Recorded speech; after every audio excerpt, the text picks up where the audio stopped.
Ano? Basta. So, meron tayong lakad for today. And 1 year na ni Go, yung Fortuner Q natin 2020. Di ko alam kung 2023 siya lumabas. Pero lumalabas kasi doon sa papers niya to 2024 para for the ano lang, para consistent lang na sinasabi natin. 2024 na lang kasi alam ko 24 yung nakasulat sa papel. So anyway, yun nga, 1 year na yung sasakyan.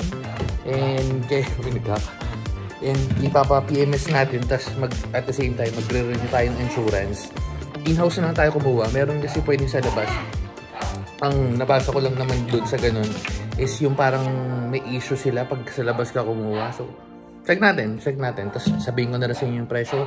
And sama natin yung tatlong babaeng chicho na nagpa-prepare na. Iwan si Manong ng crew ko. Sige na, drive na tayo. Sama si Letlet. Lala.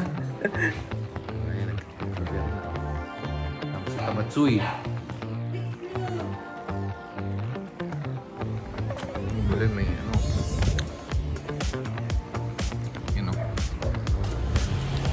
Yung pala, wait lang, start muna natin content.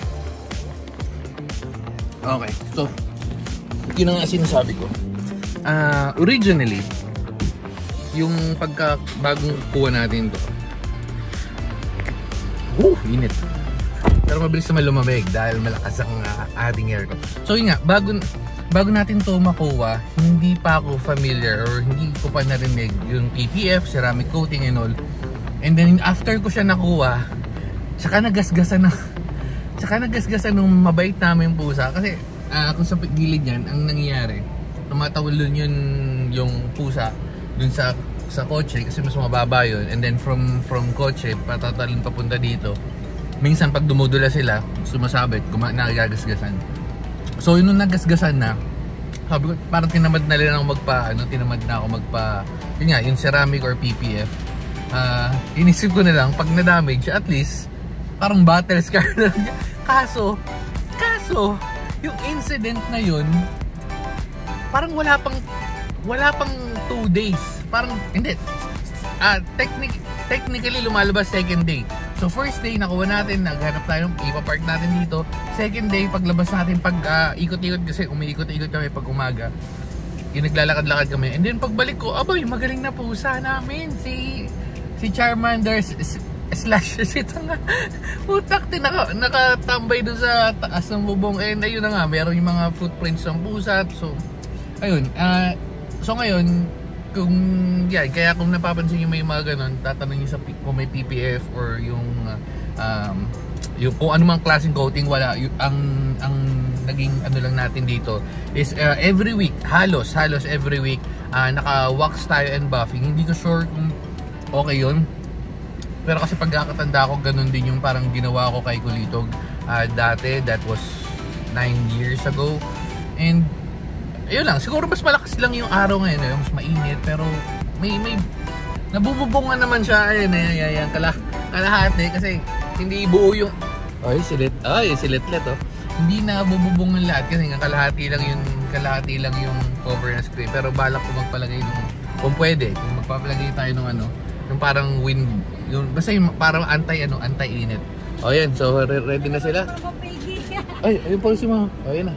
Ready na sila, tayo aalis na. Papaayos tayo, magpapa-PMS. Ang schedule pala natin ngayon sa Toyota Dasma is yun 15K PMS. Free pa yung coat, free pa yung labor and all. Labor lang. So, in-expect natin roughly mga 5 to 10,000. And then Mama Peggy, kasi naman si Gob. And then yung insurance nga natin na nakalimutan ko yung tatak, pero pupunta tayo doon, pandaan natin. So, dami ko na sinabi, babay na guys. Ay, hindi pala babay. Pupunta pa pala tayo doon. Sige na. Bilisan mo. Hindi pa nakakaalis, ang dami ko nasabi sa video. Sama natin si Gob kasi dyan tayo mamaya habang nag-aantay. Ito na nga pala si Tabatsuy. Si Tabatsuy. Excuse me, hindi na ako masyadong Tabatsuy. Sobrang Tabatsuy.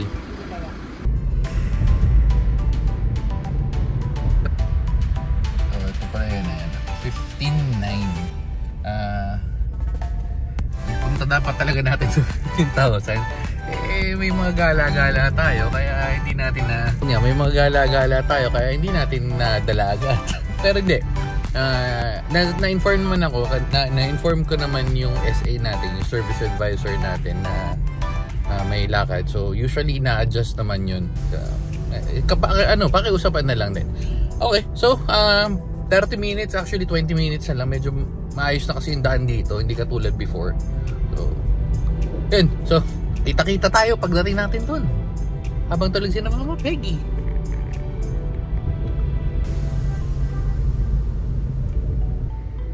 Okay, itong malubak na part na to medyo matagal-tagal pa. Siguro mga after 6 months, 6 months siguro tapos na to. Ayun.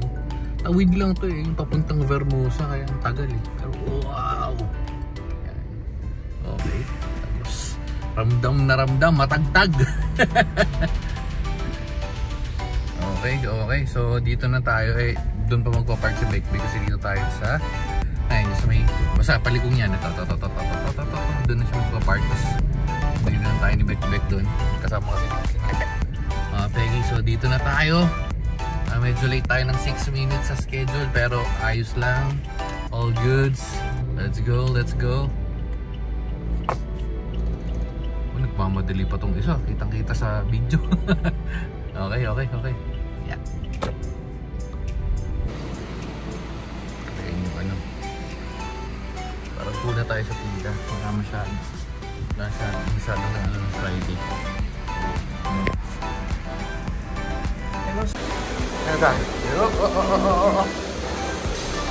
Ayan ka. Masakay daw dun.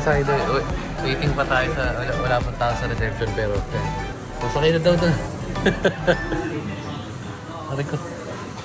Wait lang. Speaking of, total, siya na naman nagbanggit. Bilang ko 7.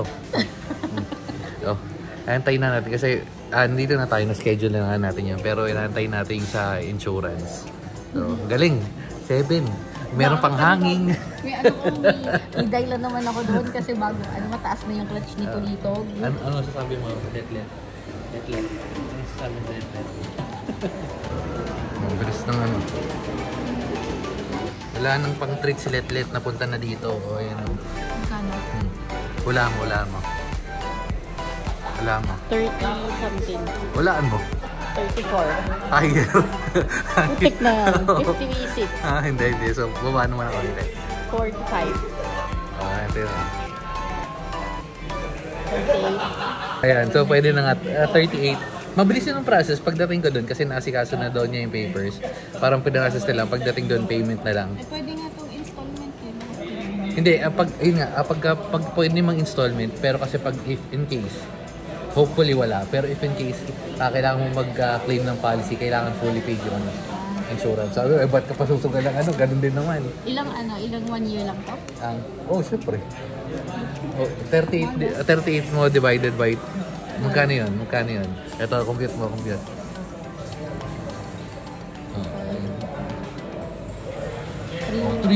Pwede na. On top Kaso of... naiinip ko to si Thomas. Tapos pwede palang si Kulitog insure 13 to 15,000 daw yung estimate na. Oo. Paano ko muna? Hindi kasi kasi pag dito daw binili, pwede daw nila pasok up to 10 years. Pero pag sa labas, since sister company nila yung Manila Bay, pwede din. Okay, so mamaya na ulit. Nakapirmahan pa ng kuha pa tayo ng credit card. Credit card pang Shopee. Free copy ng Toyota Dasma. Tayo na naman yung Wigo. Ito yung itsura na yung Wigo nila. Itsura iba na yung Wigo. Ha? Alam, meron pala maganda. May yung annual rebate.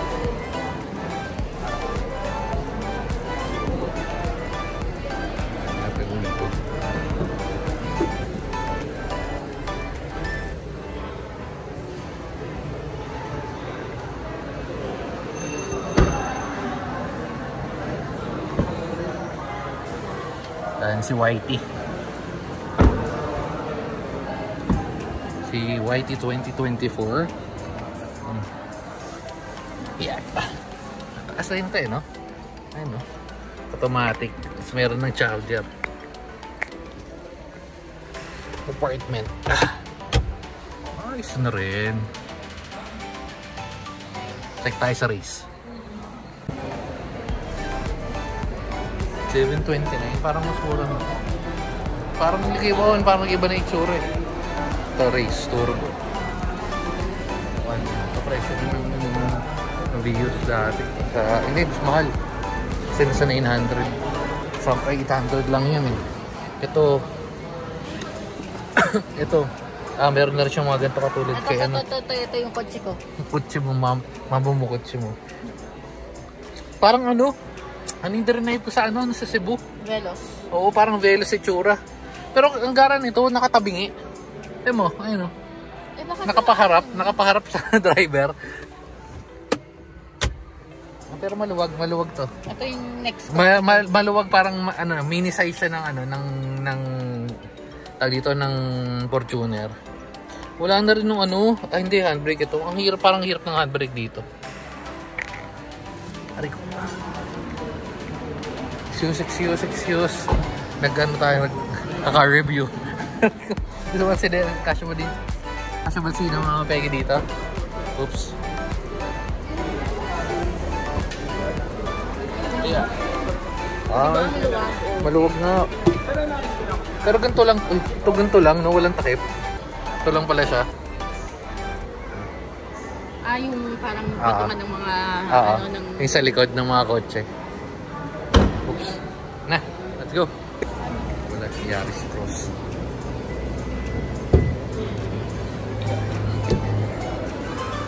Ito maluwag.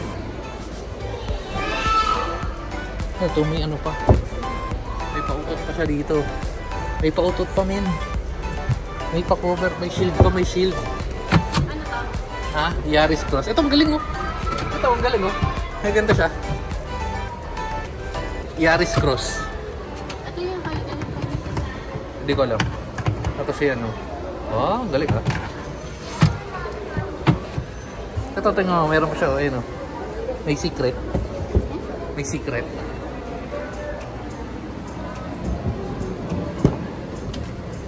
Ito normal. Typical na ano.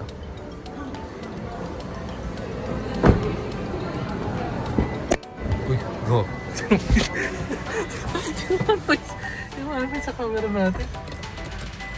Medyo ano to. Itong sinasabi ko, diba yung sa Fortuner, dito nakalagay, dito, ito na dito, accessible. Hindi dito rin pala, pero ito accessible to, mas kita to kaysa dun sa ano, Fortuner. Tapos ito ano na rin siya, ganito na. Mas bago na design na mga feel ko yung susunod na Fortuner, ganito na din magiging design. Ito na pala yung next ko na kotse. Mama mo ko. Lahat na lang yun. Let's go na. Ang gano'n to? 1.3 Yaris Cross. Tayo kumuha ng insurance. Let's go. So meron nga tayong binigay. May binigay free earphones pero malamang ano tayo no? Yung tig 50 pesos. Okay, so yan. Dito tayo kay Gob. Si Gob ang natatakbo na nito. Ayan o, 100,460. Babalikan natin si Gob mamaya. So medyo marami-rami tayong pero usog lang natin. Okay, so yung insurance alam ko na banggit ko kanina, insurance ng Fortuner for the first year parang nasa 38,000.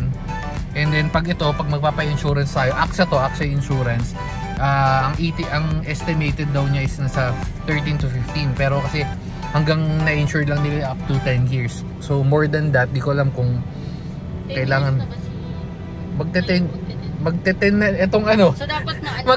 Magte-10 na nitong 20 kasi kaedad niya ano eh, ka-date pala kasi 23 September 23 9 years ago, and then September 24 last year si ano si. So kailangan pa daw ng mga ORCR, pero email niya lang daw ako. Tapos yun nga, babalikan na natin. At saka importante, kumuha tayo ng Metrobank na credit card dahil meron sa mga Shopee. Yung pala yung ano, yung tag dito, yung PMS natin, parang additional top up lang tayo ng oil. So medyo mura yung 15k PMS natin. Magmamahal ulit siya sa siguro last na PMS natin sa 20,000. Top up lang ng oil, and then after that check lang ng mga brakes and all. So okay, so balikan natin, kain muna tayo. Let's go. Let's go. Nainip na si Letlet. Okay. SM ay di kita. Ayan, SM City Dasma. So, meron kaming lupa dyan dati, yung sa Metro Gate. Wala, pero nabenta.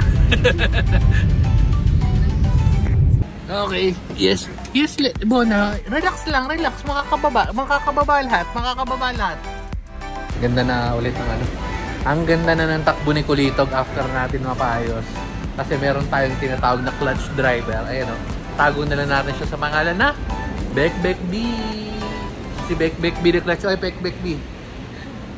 Ang ganda ng takbo ni Kulitog, suabe. Parang kang nagdadrive ng bagong Bios 2415 from 2024 model. Yes.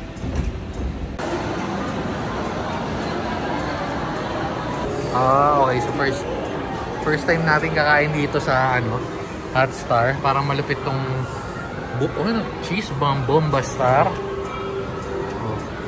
Okay, pili tayo ng mga malulupit nila. Ay, wala na yun lang.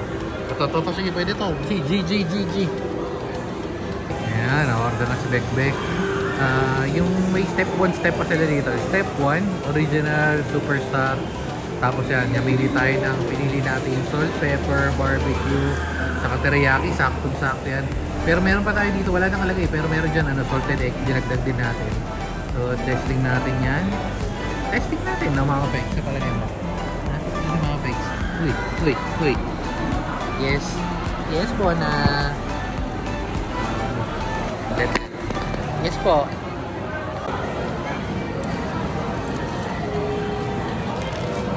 Salted, barbecue, cheese.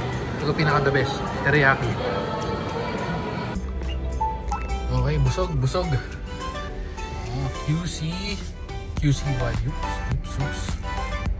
Okay, so balik na tayo sa sa Toyota. Okay na daw. Kunin natin, go.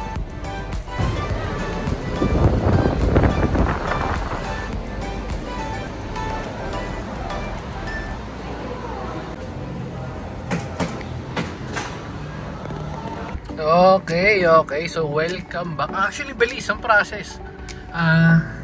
Yung pagkababa natin, thank you kuya. Wait lang daw.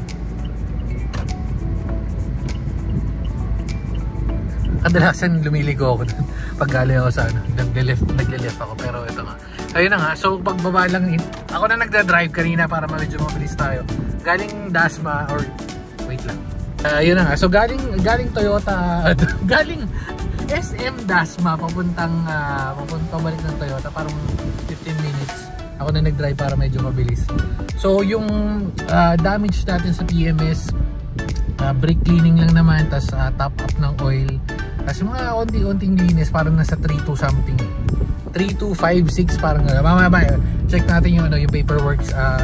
Medyo nagmadali tayo para mahabol natin si Bek. And speaking of, check natin yung papel pag uwi natin sa bahay, so mamaya na muna.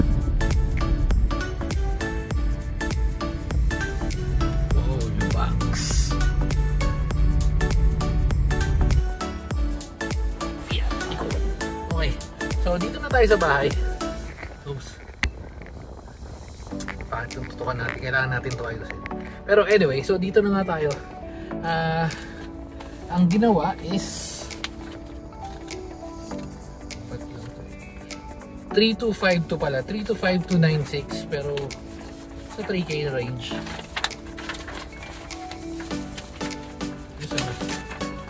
Ano pula? Pero dapat nandito. Ito pala, nandito yung ginawa. Yung 15,000 km check up, oil filter, TGFS 5 watts 30, di ko alam kung ano yun. Miscellaneous 500, engine detailing 892, octane boost fuel injector. Yung sinasabi sa akin yung ni Eagles. Shout out kay Eagles Works dahil siya yung nag-ayos kay Pulitog. Yung mga last video natin. And then Toyota Genuine Brake Cleaner. So nilinis lang yung brake. Pero naramdaman ko naman kasi nga galing lang natin sa sa baha. Sa Zambales. Tsaka cabin may ano pa dito, ano yun?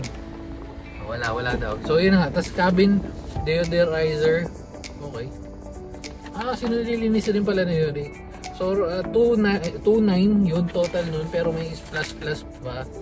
Kaya umabot siya ng yung VAT pala. So 2.9 plus yung VAT, 348.53. So yun. And then yung pinakagastos talaga ngayon is mahal ng insurance. Nakalimutan ko tanong kasi parang yung insurance sila is in-house. Hindi ko sure kung pwedeng kumuha sa labas. May kakilala naman tayong mga pwedeng paggawa ng insurance, pero syempre doon na lang dahil for security and for peace of mind diba? Doon na tayo kumuha. Pero yung sa natin, kwento ko na lang din yung sa views natin. Hindi ko first year lang yun. After nun, di ko na siya kinuha na ng insurance ever since. Puro TPL lang. Kasi alam ko naman sa sarili ko, maingat ako mag-drive. Kaya lang, wala lang, kinuha ko na ng insurance itong Tigo. Para wala lang, kasi at saka isa pa, may pambili na tayo ng insurance ngayon. Unlike before, isipon ako, unlike before, wala tayong pambili ng insurance. Kung meron man, pambibili ko na lang yun ng grocery. So, maraming salamat sa job like 5 years ago na masipag at hindi lang puro yabang, masipag din. So, hindi naman natin na-expect makakabili tayo ng ganito at kung ano na pa.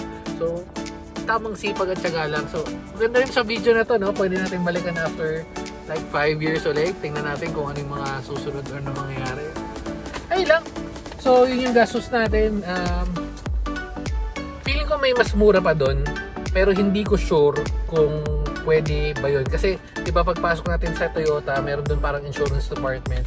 Parang per cubicle yun. Parang depende kung sino magbibigay sa atin. So, AXA yun na. AXA insurance natin 1 year kasama yung AXA flood and all. So, at least meron tayong peace of mind if ever. Hopefully wala, pero if ever may mangyari, meron tayong insurance.